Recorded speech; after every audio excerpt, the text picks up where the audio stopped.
Hi hello नमस्ते. चला मागच्या व्हिडिओमध्ये आपण बुद्धिमत्तेचा जो घटक जो सर्व स्पर्धा परीक्षेमध्ये उपयुक्त असतो तो म्हणजे तर्क आणि अनुमान. तर्क आणि अनुमान या घटकामध्येच वय हा एक उपघटक असतो आणि त्या वय या उपघटकावर आपण मागील 2 व्हिडिओ आपण पाहिलेले आहेत पहा. तर अगोदर सोपे नंतर कठीण आणि त्याच्यापेक्षा कठीण. आज पण आपण बुद्धिमत्तेचा वय या घटकावरच काही उदाहरणे पाहणार आहोत. तर पहा विद्यार्थ्यांनो, सर्व व्हिडिओ शेवटपर्यंत पाहत चला. प्रत्येक उदाहरण वेगळ्या प्रकारचं असतं जेणेकरून स्पर्धा परीक्षेसाठी अशाच प्रकारची उदाहरणं येतात. त्या दृष्टीने आपल्याला सर्वांसाठी थोडा फायदा होईल. तर पहा आज आपण या ठिकाणी वय या घटकावर काही व्हिडिओ बनवणार आहोत. तर जास्तीत जास्त मित्र मैत्रिणींपर्यंत शेअर करत चला, पाहुण्यांपर्यंत शेअर करत चला, जेणेकरून ज्यांची मुले स्पर्धा परीक्षेची तयारी करत आहेत त्यांच्यासाठी त्याचा फायदा होईल. आणि जर कोणी चुकून जर सबस्क्राईब करायचं राहिलं असेल तर सबस्क्राईब करा. चला उदाहरण पहा. 10 वर्षापूर्वी वडील व मुलगा यांच्या वयांचे गुणोत्तर 1:7 होते, परंतु 10 वर्षानंतर त्यांच्या वयांचे गुणोत्तर 1:2 होईल. तर वडिलांचे आजचे वय किती? तर पहा या ठिकाणी गुणोत्तर दिलेले आणि 10 वर्षानंतरच पण गुणोत्तर दिलेले. तर आपण कसं सोडवायचं पाहू. 10 वर्षापूर्वी वडील व मुलगा यांच्या आजच्या वयाचे गुणोत्तर 1:7 होते. 10 वर्षापूर्वी पहा 10 वर्षापूर्वी आपण लिहून काढू किती गुणोत्तर होते. 10 वर्षापूर्वी मुलगा आणि वडील आपण काय करू, मुलगा आणि वडील असं एका खाली एक मांडून घेऊ. यांचं गुणोत्तर किती होतं पहा 10 वर्षापूर्वी 1:7. आपण पहा गुणोत्तराचे जर उदाहरण सोडत असताना गुणोत्तराच्या पुढे x हे चल लिहितात पहा. आता पुढं 10 वर्षानंतर, परंतु 10 वर्षानंतर म्हणजे 10 वर्षापूर्वी एवढं गुणोत्तर होतं. म्हणजे 10 वर्षापूर्वी म्हणजे आजपर्यंत त्याला 10 वर्ष झाले आणि त्याच्यानंतर 10 वर्षे म्हणजे असं एकूण किती विचारले, 20 वर्षानंतर विचारले. पुढं 20 वर्ष. 10 वर्षानंतर म्हणजे एक लक्षात घ्यायचं 10 वर्षापूर्वी म्हणजे आजच्या 10 वर्ष अगोदर आणि आजच्या पुढे 10 वर्ष एकूण असे 20 वर्ष. म्हणजे 10 वर्षानंतर त्याचं गुणोत्तर किती येईल, 1:2 येईल. म्हणजे ह्याचं 10 वर्षानंतर ह्याचं गुणोत्तर आलेले 1:2. अशा प्रकारचं आपल्याला समीकरण तयार झालं आणि ते समीकरण आपण सोडवून घ्यायचं. कसं सोडवलं कसं मांडलं हे लक्षात घेतलं पाहिजे. 10 वर्षापूर्वी 1:7 हे गुणोत्तर होतं. गुणोत्तराचं गणित आल्यानंतर गुणोत्तर सोडवत असताना पुढे x हे चलन आपण घेतो. त्याच्यानंतर 10 वर्षानंतर विचारले. 10 वर्षापूर्वी पासून आतापर्यंत 10 वर्ष झाले आणि त्याच्या पुढे 10 वर्ष असे एकूण 20 वर्ष आपण पुढे लिहिलं. अधिक 20 केलं आणि त्याचं गुणोत्तर त्यावेळेस किती होईल, 10 वर्षानंतर 1:2. अशा प्रकारचं समीकरण मांडलं. आता ते सोडून घेऊ आपण. 1x अधिक 20 छेद 7x अधिक 20 बरोबर 1/2. बघा हे गुणोत्तरला अंश आणि छेदाच्या रूपात सुद्धा मांडता येतात. आता सोडवताना पहा तिरपा गुणाकार करायचा. 2 नी काय करायचं, ह्याला ह्या वरच्या ह्याला गुणायचं. 2 कंसात 1x अधिक 20 बरोबर पुढं ह्या 1 नी काय करायचं, ह्याला खालच्या ह्याला गुणून घ्यायचं. 1 कंसात 7x अधिक 20. आता हे समीकरण आपण काय करू, सोडून घेऊ. पहा 2 कंसाच्या बाहेर आहेत म्हणून कंसाला गुणून घेऊ आपण. 2x अधिक 20 2 40 बरोबर. आता 1 नी आतल्या कंसाला गुणून घेऊ आपण. 1 गुणिले 7x म्हणजे 7x अधिक 20. 1 न गुणल्यानंतर तेवढ्याला तेवढंच राहतं. आता 2x डाव्या बाजूला आहेत, पुढे आहेत 7x, मग ते डाव्या बाजूला आणू. प्लस 7x आहेत म्हणून डाव्या बाजूला आले ते मायनस होतील. 2x वजा 7x बरोबर. आता पुढं बरोबरच्या पुढे 20 आहेत आणि बरोबरच्या अलीकडं किती होते पहा, अधिक 40 होते. मग बरोबरच्या पुढे न्यायचंय तर आपल्याला बरोबरच्या पुढे नेल्यानंतर ते वजा 40 होते. बघा इथं आलं. आता इथं लहान मोठ्याचं म्हणजे मोठी संख्या ही ऋण आहे, मोठ्याचं चिन्ह द्यायचं, वजाबाकी करायची. 5x बरोबर. इथं सुद्धा तसंच आहे, वजाबाकी करायची, मोठ्याचं चिन्ह द्यायचं, वजा 20. आता दोन्हीकडे वजा एकटले म्हणून x बरोबर 20 न 5 ला भागितलं आलं उत्तर 4 म्हणजे x बरोबर 4. तर आपल्याला काय विचारले बघा, वडिलांचं आजचं वय किती. आता हे कधीच बघा x. आता आपण पूर्वीचं काढू, 10 वर्षापूर्वीचं काढू. वडिलांचं किती, मुलाचं बघा 1 गुणिले x म्हणलं होतं आपण. x च्या जागेवर किती किंमत आली 4 म्हणजे मुलाचं झालं 4 10 वर्षापूर्वी. आणि वडिलांचं बघा 7, वडिलांचं गुणोत्तर होतं 7 आणि x ची किंमत आली 4 म्हणजे 7 × 28. हे झालं 10 वर्षापूर्वी. पण विचारले वडिलांचं आजचं वय, म्हणजे त्याच्यामध्ये 10 वर्ष मिसळावी लागतील, म्हणजे 10 वर्षापूर्वीच आहे, म्हणजे 10 वर्षापासून आतापर्यंत 10 वर्ष आले, म्हणजे वडिलांचं आजचं वय झालं 38 वर्ष. चला पुढचं उदाहरण पहा. आई, मुलगा, आई, वडील यांची आजची वय अनुक्रमे 8, 36, 43 वर्ष आहेत. तर किती वर्षांनी त्यांची वय 2, 6, 6, 7 या प्रमाणात येतील? मुलगा, आई आणि वडील यांची वय दिलेली आणि विचारले की किती वर्षांनी त्यांचं प्रमाण किती होईल? 2, 6, 6, 7 असं त्याचं प्रमाण होईल. तर पहा कसं सोडवायचं आपण पाहू. मुलगा, आई आणि वडील, तर पहा यांचं किती वय? मुलाचं किती? 8, आईचं 36, वडिलांचं 43. आता प्रमाण किती झालं पाहिजे पहा.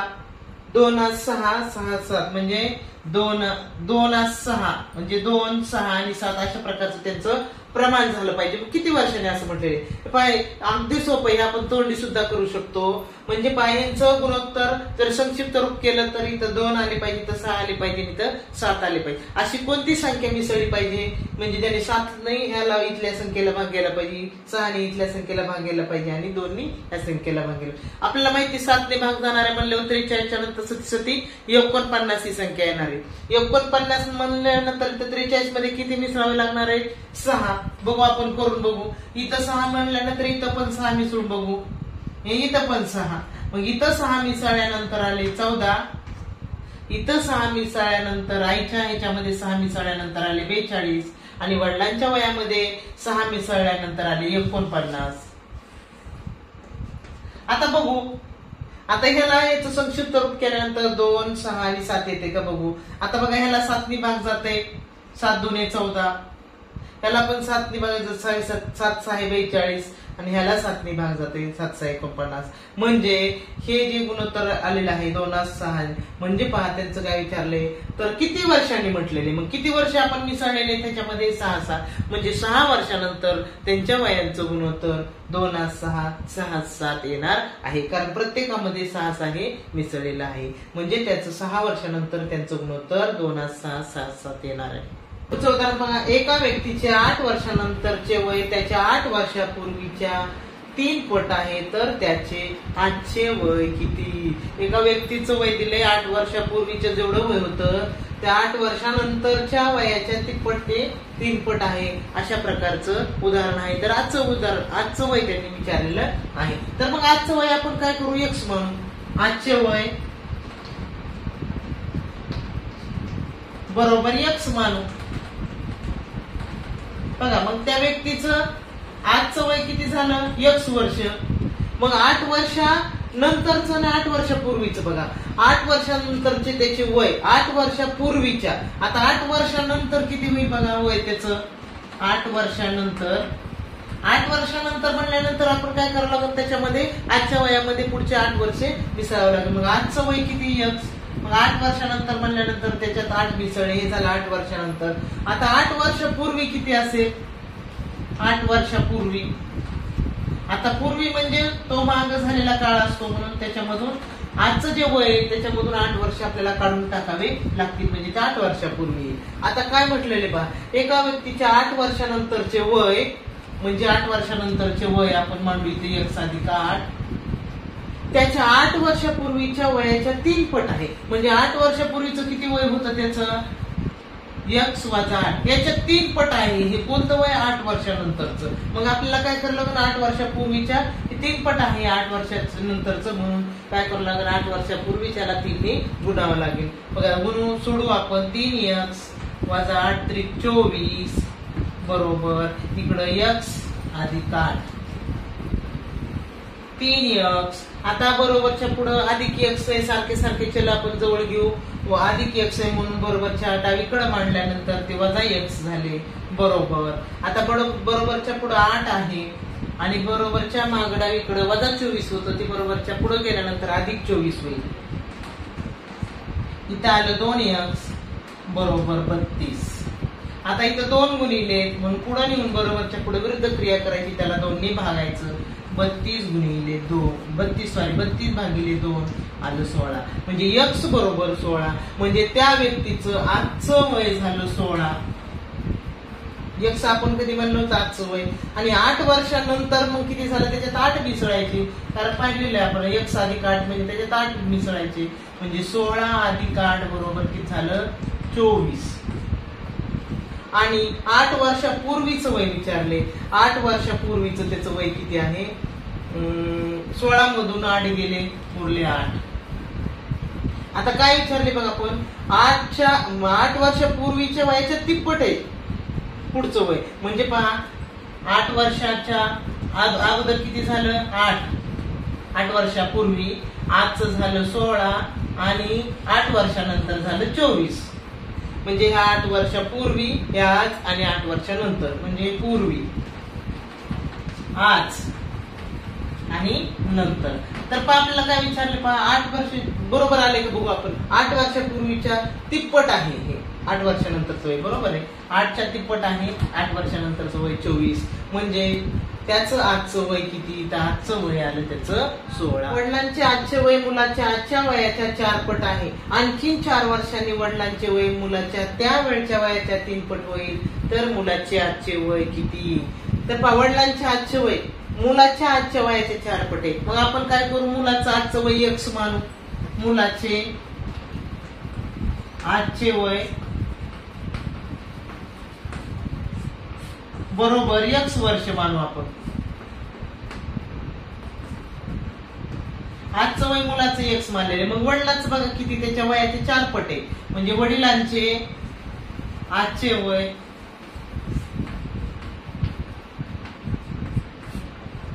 त्याचे 4 पट आहे, मुलाच्या 4 पट आहे. म्हणजे मुलाचं x असेल तर वडिलाचं त्याला गुणिले 4 म्हणजे 4x होईल. हे कधी आजचं वय. पण आता काय विचारले, आणखीन 4 वर्षांनी. आणखीन 4 वर्षांनी म्हणल्यानंतर बघा, आणखीन 4 वर्षांनी म्हणजे पुढे 4 वर्षानंतर पुढचं आपण घेऊ. 4 वर्षानंतर. मग 4 वर्षानंतर मुलाचं किती होईल पहा, मुलाचे वय आता 4 वर्षानंतर म्हणल्यावर मुलाचं 4 वर्षांनी वाढणार. म्हणजे आपल्याला पहिलं किती होतं, आजचं किती होतं x होता. मग 4 वर्षांनी आणखीन 4 मिसळ लागते, म्हणजे त्याच्यात x अधिक 4 झालं. आता 4 वर्षानंतरच वडिलांचे वय किती, आता वडिलांचे वय आजचं वय किती होतं वडिलांचं पहा, 4x होतं. मग 4 वर्षांनी आणि 4 वर्ष वाढणार आहे, म्हणजे त्याच्यामध्ये 4 मिसळावे लागतील. 4x अधिक 4. आता काय म्हटलेले पहा, वडिलांचे वय मुलाच्या त्यावेळच्या वयाच्या 3 पट आहे. म्हणजे मुलाचं किती होतं पहा, x अधिक 4 आणि वडिलांचं किती झालेलं आहे 4x अधिक 4. परंतु काय म्हटलेलं आहे की मुलाच्या त्यावेळेचं जे वय त्याच्या तिप्पट आहे. म्हणजे ह्याला काय करावं लागेल, 3 ने गुणावं लागेल. म्हणजे किती पहा, 3x अधिक 12 बरोबर 4x अधिक 4. हे समीकरण सोडून घेऊ आपण. 3x वजा अधिक 4x अलीकडे आणायचे, वजा 4x करायचे, कारण अधिक 1 बरोबरच्या अलीकडे आली ती विरुद्ध क्रिया होणार. बरोबर पुढे 4 आहे, इथं अधिक 4 आहे बरोबर, अधिक 12 आहे बरोबरच्या पुढे नेल्यानंतर ते वजा 12 होतील. पहा इथं आलं वजा x आणि पुढे आलं वजा 8. आता दोन्हीकडे वजा वजा चिन्ह ते कटले, म्हणजे x बरोबर किती आलं 8 आलं. आता x कशाला म्हटलं होतं, मुलाचं आजचं वय म्हटलं होतं 8 वर्ष. आपल्याला तेच विचारले, मुलाचं आजचं वय 8 वर्ष. वडिलांचं मग किती होईल, 8 चोक 32 होईल. पण आपल्याला काय विचारलंय, मुलाचं आजचं वय किती, तर मुलाचं आजचं वय हे 8 वर्ष. 3 व्हिडिओ पाहिलेले आहेत. वय या घटकावरचे जेवढे उदाहरणं येऊ शकतात, MTS, स्कॉलरशिप किंवा इतर स्पर्धा परीक्षाचे जे आहेत, तलाठी असो किंवा पोलीस भरती असो किंवा शिक्षक भरती, त्या सगळ्या स्पर्धा परीक्षेमध्ये जशा प्रकारचे वय या घटकावर कोणत्या प्रकारचे उदाहरणे येऊ शकतात, हे मी या 3 व्हिडिओ मधून तुम्हाला सोडून दाखवण्याचा प्रयत्न केला आहे. तर पहा, तुम्ही व्हिडिओ शेवटपर्यंत पाहत चला. आणि जर तुम्हाला माझी शिकवण्याची पद्धत जर आवडत असेल तर लाईक करत चला. आणि आपल्या इतर मित्रमैत्रिणींना किंवा पाहुण्यांना, नातेवाईकांना आणि जे स्पर्धा परीक्षेची तयारी करतात अशा मुलांपर्यंत माझे व्हिडिओ पोहोचवा. धन्यवाद.